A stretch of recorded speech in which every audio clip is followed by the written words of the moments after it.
the recent embrace of mindfulness is nice. And obviously,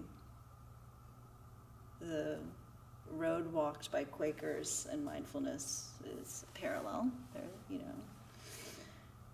but there's also more to Quakerism than mindfulness, and that is the divine aspect to it.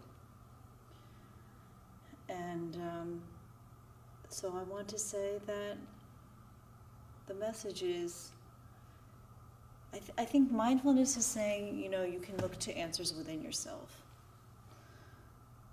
And I think that there is a lot that's there.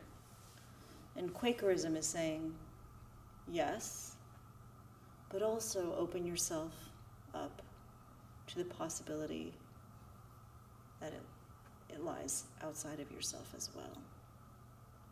And that you do not need a professional intermediary for that.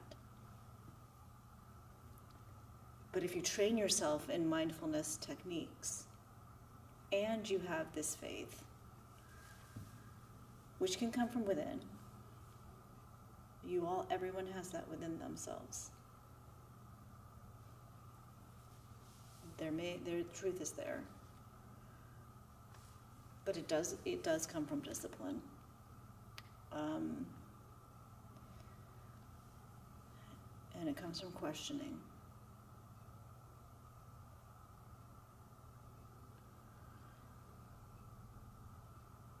I think that's one thing that individuals who are seeking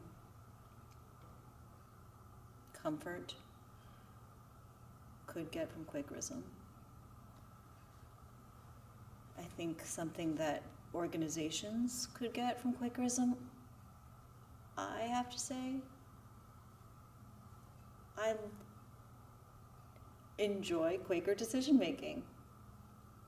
I think I am an effective manager and leader because of Quaker decision making. Is it hard to operate in a workplace that isn't full of Quakers? Sometimes, yeah, because they don't get Quaker decision making, and even in a Quaker organization, it doesn't always run like perfectly smoothly, but I think there's a lot to be learned from this process, in which it's not always hierarchical. So I mean, that's a very pragmatic. One was a more lofty response. The other is a very pragmatic one. But I'm a fan of clerks and committees and listening to people in meetings and having minutes and listening to people in meetings. That is not the same as giving everyone unlimited time to speak. When it's well done, it can be really well done. I see a lot of pain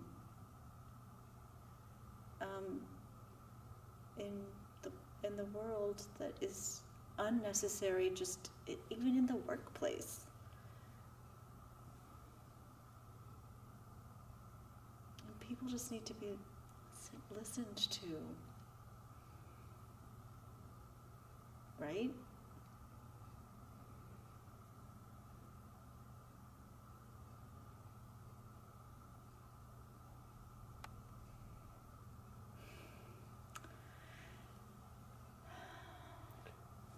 Could you, just for the camera, could you just explain Quaker process, like in a nutshell? Oh, can I? Or, yeah, I don't know. Yeah, I don't know, can I?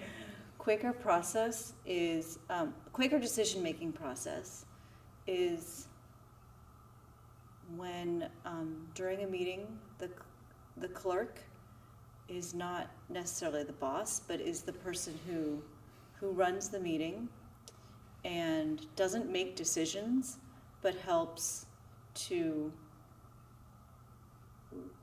make sure all voices have a chance to be heard if necessary, make sure the agenda is run smoothly, and if a decision needs to be made, helps facilitate whether consensus is met or not.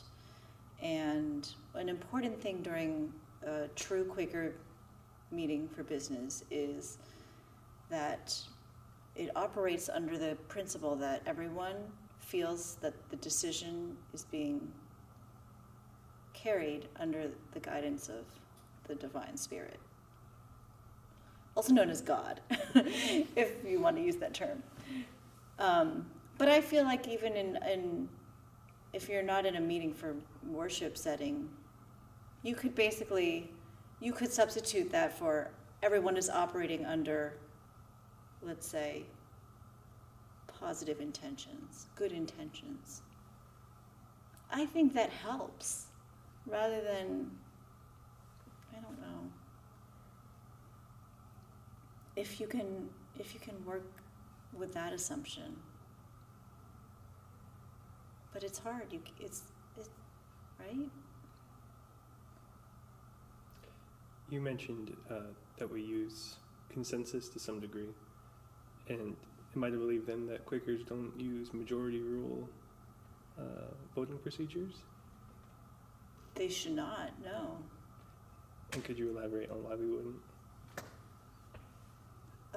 Because of the testimony of equality, you would not use voting because we believe that there's that of God in everyone, so why would you would not want to make some person's decision weightier than another person's decision.